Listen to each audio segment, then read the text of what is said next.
We started the business, it sprang from our imagination.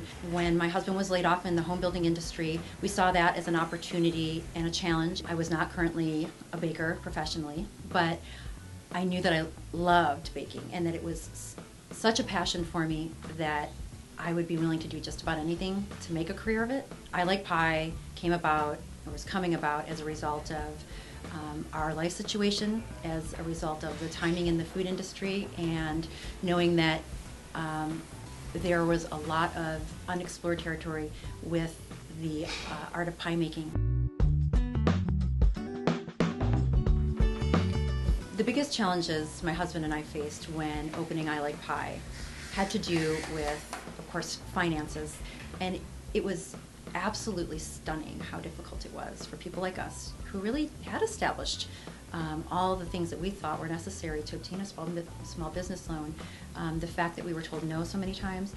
I think we ended up going to almost 60 banks looking for financing. Everybody said, well, it's a great idea, great concept, but 90% of the startup restaurants will fail in the first year, and it's just not a good investment for us. It was nearly impossible, and the fact that I'm sitting here right now talking to you about my store, I almost gave up. The reason that we are here today has everything to do with the SBDC.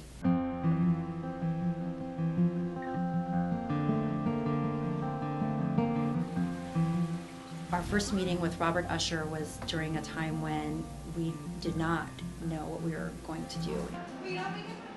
They had the concept, they had a location that they were thinking about, they were working on, but they wanted another set of eyes on their business plan, they wanted another set of eyes on their financial projections, to discuss concept, things of that nature. He always had another angle to try, and he was the only person that we dealt with that didn't say, I'm out of ideas. He was instrumental in encouraging us to keep going. And he gave us really good data and leads to follow.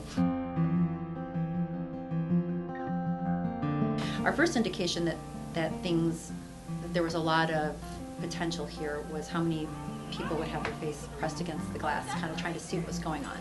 The day before we opened up, we had the staff in here. We made a bunch of dough. We were prepared to open at 10 o'clock on Saturday morning. We had made, I think, 300 or 400 pie shells, and the shells failed. After they cooked them and took them out of the tins, they fell apart, and it was just a disaster. Here it was, the day we're supposed to open, and we weren't even ready to open. So we didn't open at 10, but I think we opened around 2:30 or 3.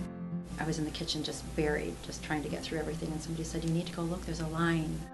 We sold everything that we had within 4 hours, and so we closed the doors, and that's what's like, whew. But then we didn't have any product for the next day, so we were open on Saturday for just 4 hours. We closed on Sunday because we didn't have anything to sell, but we're on our way.